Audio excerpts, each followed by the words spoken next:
Pak Yusrodi selama ini melakukan eksperimen di halaman kampus ya? Betul. Tanaman-tanaman di polybag, Ya. gitu kan, di treatment gitu Ya. kan, Ya. sehingga tumbuh dan berkembang berbuah dengan baik gitu ya. ya. Wah, nah, itu ada hasilnya juga. Baru aja panen cabai hijau.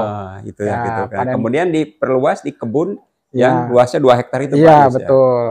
Jadi pada saat kemudian kita ingin mencoba, ya sudah kita siapkan polybagnya, kemudian pun juga bahan-bahannya ada dedak, kemudian juga ada ya kompos silahkan begitu ya. Nah, kemudian setelah itu kita panggil beberapa mahasiswa, kemudian menanam di potrai.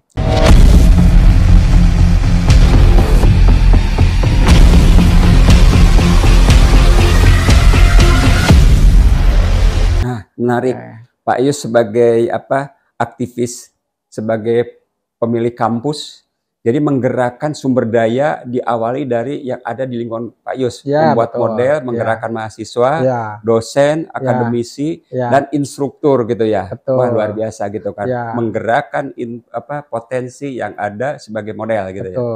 Baru kita coba dulu. Setelah kemudian kita coba, saya pun juga melihat ya kurang lebih 1 bulan, 2 bulan, 3 bulan, oke, posisi sudah dinyatakan layak.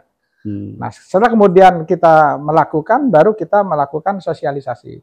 Sosialisasi kepada organisasi, pertama kepada APSI, kan begitu. Dan kemudian kita juga mencari rekan-rekan lain, kebetulan ada lahan, ya kan di Kartarahayu, Kabupaten Bekasi. Nah, memang awalnya itu hanya alang-alang aja, tapi kan dengan kekuatan, bagaimana kita memulai, ya kan? Ya kita mulai saja. Ya, spirit memulai dari lingkungan yang dianggap itu alang-alang, menjadi lahan produktif dengan metode yang berbeda dengan metode yang biasa masyarakat lakukan.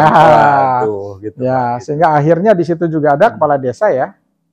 Kemudian setelah itu berbincang, karena memang kita memulai aja, udah kita pakai kacamata kuda aja. Apa yang bisa kita lakukan. Ada untuk bagaimana kita beli mesin air, kita beli tornya, kemudian pun juga kita beli alat-alat untuk penyiraman. Kita jalan aja. Ternyata sekalipun hanya petakannya 300-400 meter, karena di situ pun juga ada pembuatan pupuk dari cacing, kemudian kita juga membuat tanaman-tanaman kecil, ketertarikan itu akhirnya banyak komunitas datang. Setelah komunitas datang menjadi dimensi sosial, menjadi tempat wisata, sehingga termotivasi. Pada saat peresmian Desa Wisata Kartarahayu, sebelahnya kan inkubator Pentahelix kan di situ ya. Waduh, luar biasa. Sehingga akhirnya pada saat sudah mulai dilirik orang, baru investasi datang dari Gapotan datang, ya kan? Kemudian dari PKK datang segala macam. Akhirnya dibesarkan menjadi 1000 polybag, 2000, 4000, 5000 yang memang ditargetkan sampai dengan 20.000 polybag. 20.000 polybag di luas lahan? Iya, kurang lebih 2 hektar. 2 hektar. Gitu. Ya, dan itu sebetulnya lahan itu adalah lahan dari kerjasama kita dengan kepala desa. Gitu. Jadi memanfaatkan potensi desa. Nah, jadi memang luar biasa Pak Yus. Ya, sehingga akhirnya datanglah di situ anak-anak SMK, masuklah anak-anak SD, anak-anak TK untuk mengikuti program pelatihan. Gitu. Kemudian para pensiunan hadir di situ. Komunitas sepeda. Komunitas. Para pensiunan. Betul. Ya. Saya lihat waktu ke sana kan begitu rame. Ya, nah kemudian pun juga setelah itu kita punya inovasi. Makanya untuk inkubator Pentahelix ini ada sebuah jargon, sebuah logo, ya kan? Bukan logo ya, tapi mungkin pesan ya. Di antaranya apa harus kita lakukan? Pertama, kita harus aktif. Aktif aja dulu. Kemudian yang kedua kreatif. Ada nama pesan, yaitu pertama aktif, kemudian kreatif, inovatif, ya, kemudian mandiri, dan terakhir harus nyata. Nah, itu yang terakhir, nyata. Kebanyakan kalau hanya inovatif, kreatif itu gampang disebutin.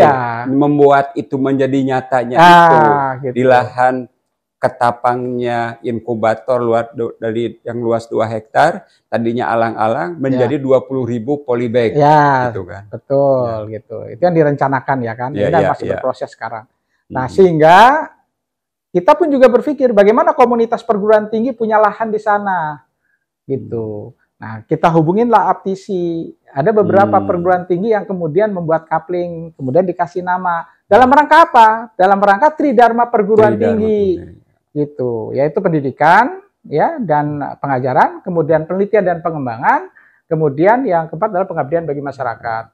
Apa yang dilaksanakan di sana? Mahasiswanya juga belajar karena memang ada kurikulum merdeka. Ada life skill, tidak hanya mahasiswa itu belajar sesuai dengan program studinya, tetapi menyangkut masalah menanam pun juga memang diberikan.